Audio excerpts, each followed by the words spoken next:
Hello and welcome to 360 Sports on the 30th day of the month of May.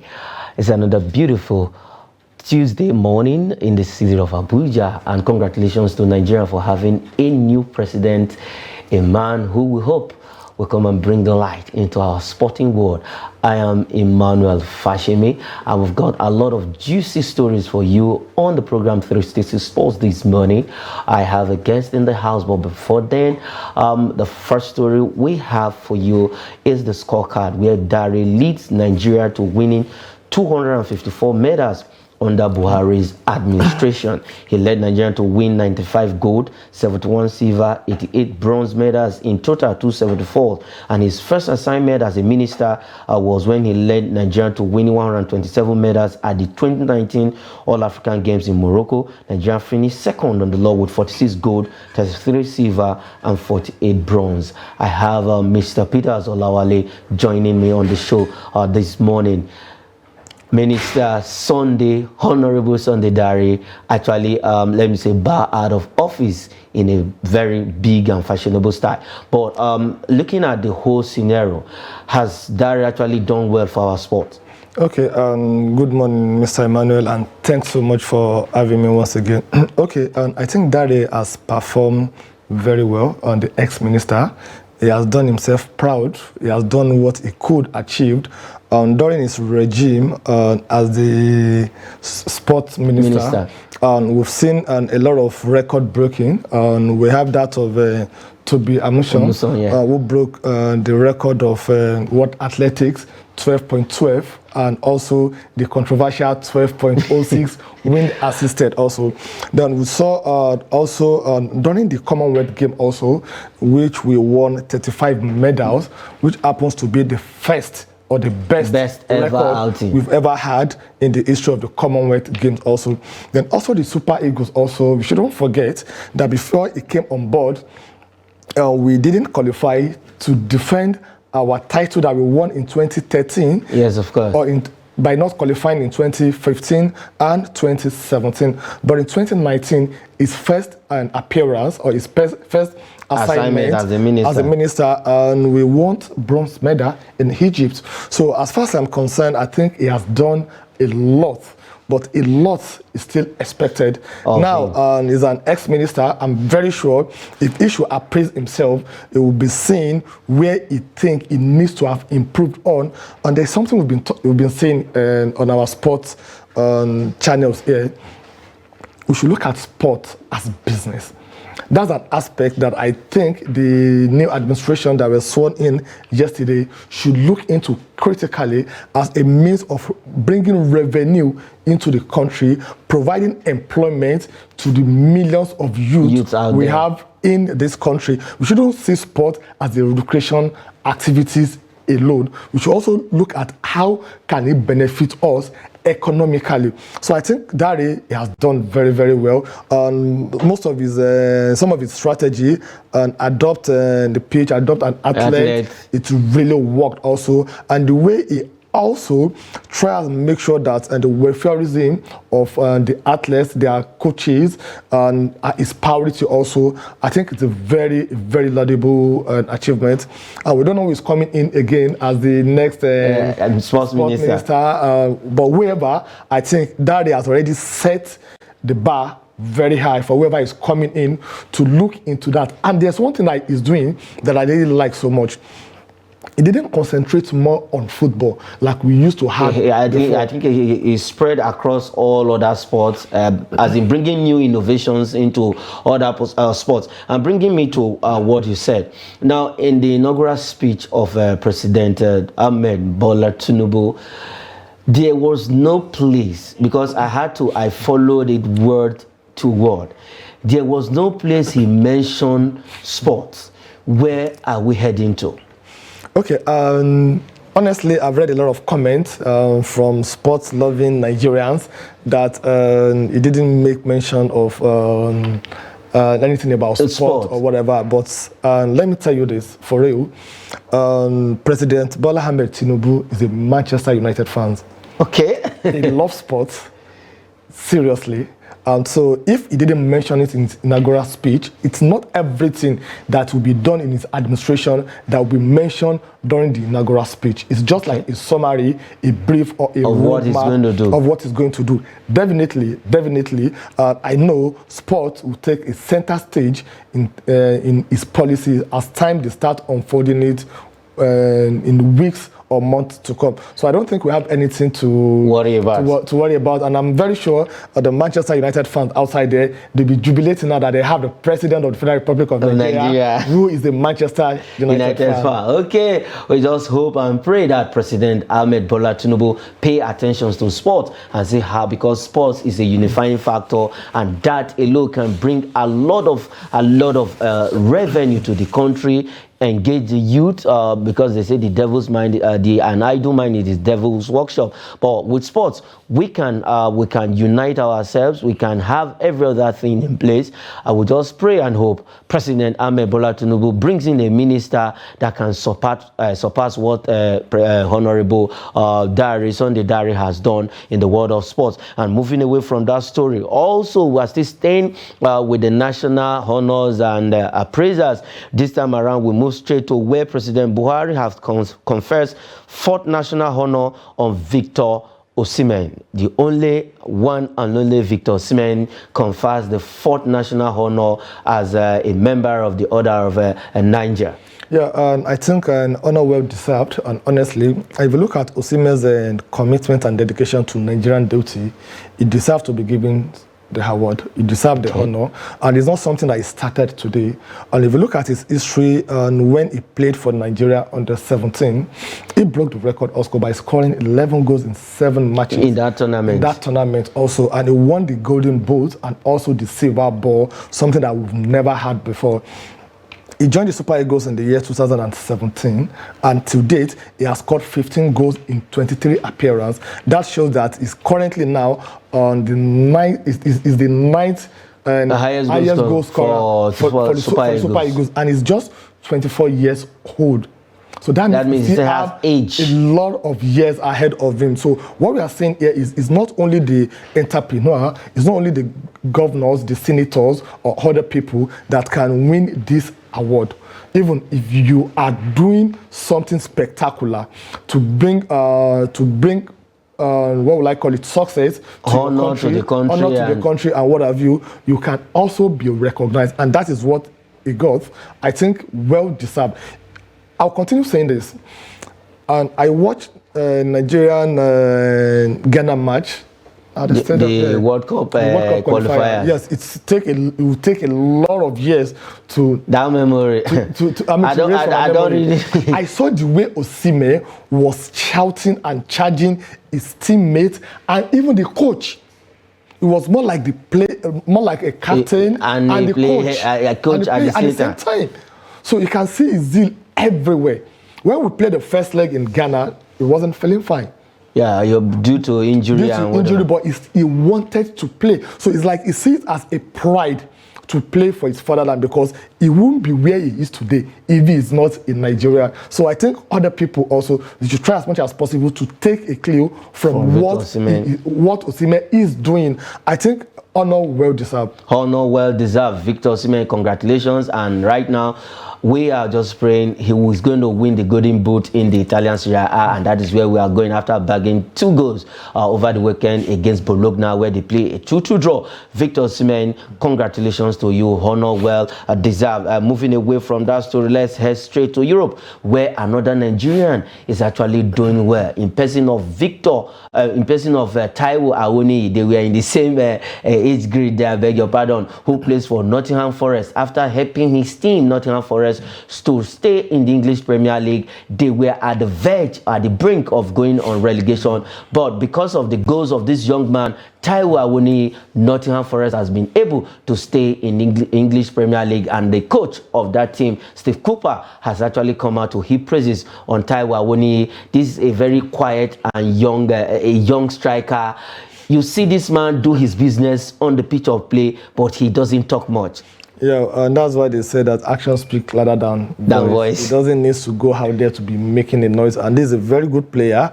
And right from when he joined the Premier League this season, he has played 27 matches, he scored 10 goals, and he made 1 assist. Now, let's look at the 10 goals that he scored. The last 3 goals that he scored that had Nottingham City 6 points.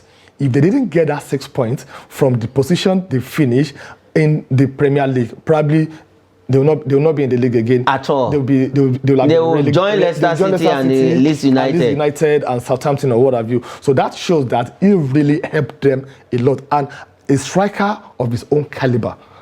Wow. Scoring 10 goals in Premier League. I don't want us to talk about the likes of the Havertz of Chelsea. With the amount of money they are paying him, how many goals did they score in Premier League this season? And this is Taiwo Adeniyi, who is not known by many in the world of football, scoring 10 goals, playing for Nottingham Forest, because all the goal he scored is not a goal that is sitting in the box 18. At all, very vital, most especially that goal against Chelsea, because it took me by surprise in between 2 defenders and the goalkeeper.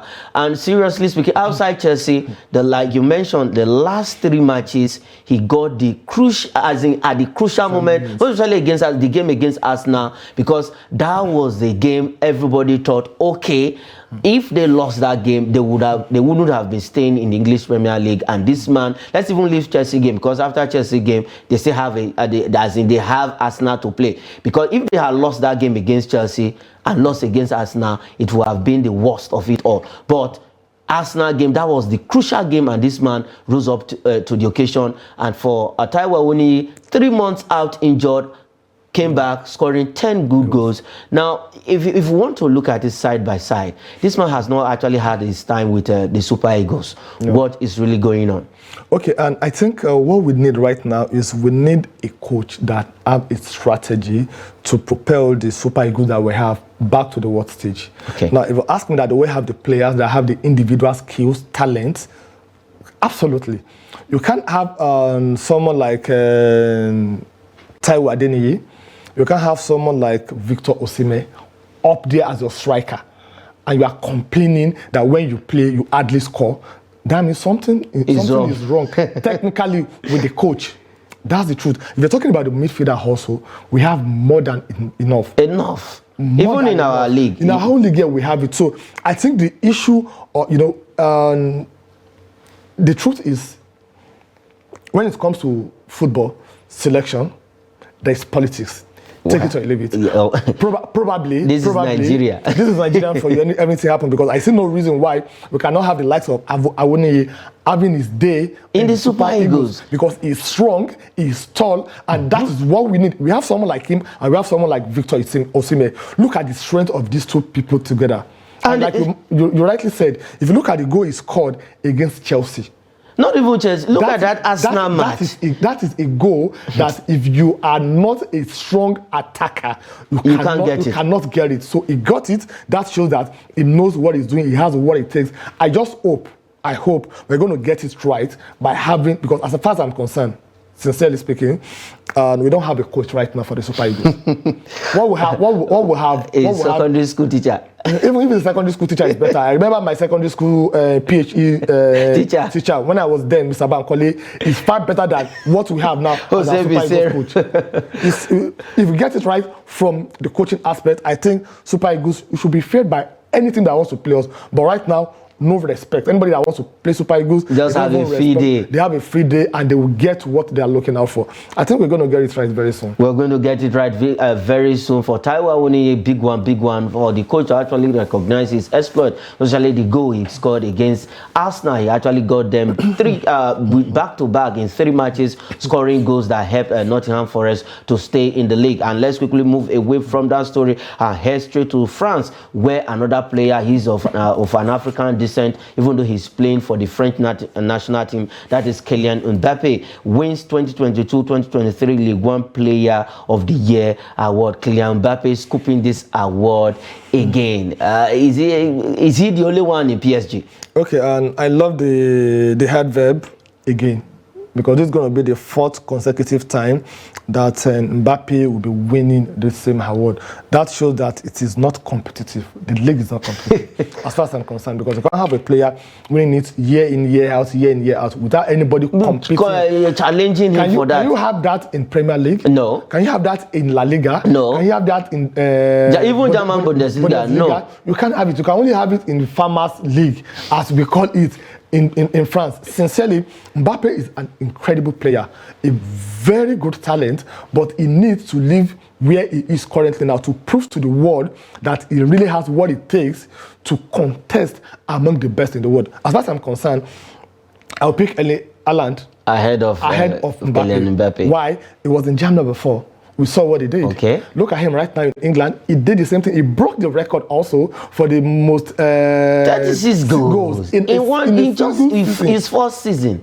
So that shows that he is a player that can match any weather. But we don't have that when it comes to Mbappe. 4 times in a row, 2019, 2021. Mbappe has won the World Cup. Erling Haaland has not won the World Cup. Back-to-back finalists. Okay, and he won the World Cup because he has the team around him. You can't have the team that in France they had 4 years ago and you not be proud of what they achieved. That's the truth. Unfortunately, Erling Haaland happens to be the only star in his own team from his own country. That is no way. That is no way. So I think we cannot make that justification that because of that, Erling Haaland is not a player to reckon with. He's the player to reckon with. Okay, he's a player to reckon with for Kylian Mbappe. Congratulations. He's an African descent, even though he plays for the French national team. We know you as an African. Well done. Keep doing the job. I'm happy when an African is breaking record out there. Let's move away from that story and head straight to Italy, where Spalletti, the coach of Napoli,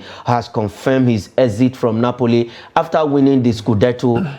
After 36 years, now this man wants to leave Victor Osimhen and Napoli. Though there are, let me say, also transfer is hanging around Victor Osimhen. But for Spalletti leaving Napoli, would that be the best decision for this man?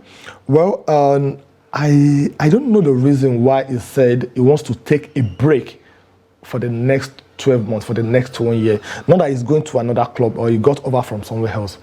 You see, if you are not been at that touchline before, you will not know what is going on. You don't know the pressure and what is going on. When a coach will just suddenly tell you that, come on, I need a break, probably mentally, there's an issue. There's an issue that he needs to really regain himself.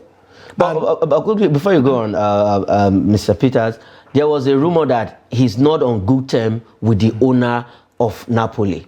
Okay, and it will not be far from true because I was surprised when I read the statement from the chairman of Napoli. Okay. Not even saying there's need for him to, he said, oh, I agree with him that he needs to take, so probably there is off the scene situation that we are not privy to.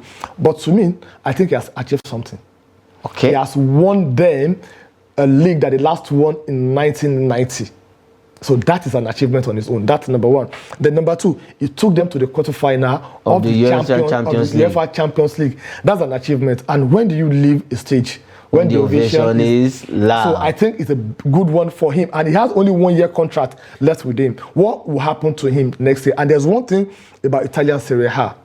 Most of the owners, they don't release money out there for the coaches to buy players the way they want. They only look for cheap, the one that is very, very cheap, like you call it in Nigerian yes. Those that are very cheap, they look for them and they buy. It's not the only one that is having issue. Even Jose Mourinho also is having serious issue with the Roman hierarchy because they're not releasing the fund to enable him to go in line with the project that he has in mind. I think it's the best time for him to leave. The best time for him to leave Spalletti, you can hear that. The best time for you to leave is now. But what will happen to Victor Osimhen? Probably if you leave, Victor Osimhen might also leave and head straight to, we don't know the destination yet. Okay, let's move away from Italy and come back to England, where Erik ten Hag is confident he can persuade Mason Mount to join Manchester United. Mason Mount to join Manchester United, and Erik ten Hag said he has all the sweet words to actually tell this man the programs and what have you to join Manchester United. Okay, and apart from the sweet words and then what have you, I think Mason Mount he has already made up his mind to leave Chelsea. That's the truth. And it's not happy with the Chelsea hierarchy currently now. And I believe Manchester United, they have more future next season than Chelsea. That's the truth. Before Chelsea can really get themselves back, I'm sure Adeniyi will be surprised hearing this coming from him. I'm surprised because I said it on this show. I am one of the person that is supporting Chelsea for next season, because if you look at the squad they have now, they have very, very young player. I said it on this show that watch out for Chelsea come next season. And if Pochettino can actually get it right with those players, Chelsea is going to be one of the most dreaded teams in fact, in the whole of Europe come next season. Okay, and maybe probably we'll keep this record till that next season. Okay. One, Pochettino is an average coach. What Chelsea need, they need a coach that has won it, that have that winning mentality. When you're talking about trophy, then the team that they have currently now, they are what they call team in transition. It will take them the next 2 or 3 years to blend together. Look at the Arsenal team that we have currently now. They were a team in transition about 3 years ago. And look at what they did this season. And watch out for them next season. How will go for Arsenal for next season than going for Chelsea next season. Chelsea will be a team in transition for next season. But Arsenal, they are already made. What they need now is to just expand their team to have about 2 or 3 more players to come in and support them. But Chelsea, they have a long way to go. Okay, I think I will take you on that. I will be going for Chelsea while you will be going for Arsenal. Okay, before we go on the show this morning, let's head back to straight to France, where PSG are ready to make a shock move for Arsenal's midfielder Martin Odegaard. This is a man that was not actually given a chance at Real Madrid. He found his way to Arsenal, Arsenal captain. He settled down quickly, and he is very instrumental to Arsenal's progress this season. PSG are ready to just take this man away from Arsenal. Should Arsenal allow Odegaard to go to France? Okay, if it was Arsenal of the likes of the days of Arsene Wenger, I would say probably it will sell him, because he's an economist. What you look out for is money. Once they get the money, we'll let him go. But the Arsenal teams that we have currently right now, with their coach and the management, I think they are looking more than the money this time around. And Odegaard has been the one of the most how will I put this right? Improved player, better player that has brought that step. He has been one of the engine room for Arsenal. For Arsenal, whatever they achieve today, you can't rule out what he has done on and off the pitch at that young age and being a captain of that team. I think what PSG they are doing now is what they call window shopping before the retransfer started, and I don't think Arsenal will let Odegaard leave for now. Okay, you don't think Arsenal will let Odegaard to leave? And that is the size of the show this morning. Mr. Olawale Peters, thanks for coming on the show. It's my pleasure being here, Emmanuel. And the way you are hammering the goal that Awoni scored against Arsenal, I hope when Adeniyi comes back, it will not be a battle between both of you. No, it will not be a battle, because actually he's a Nigerian, and that was a very beautiful goal. Thank you. I am Emmanuel Fashimi.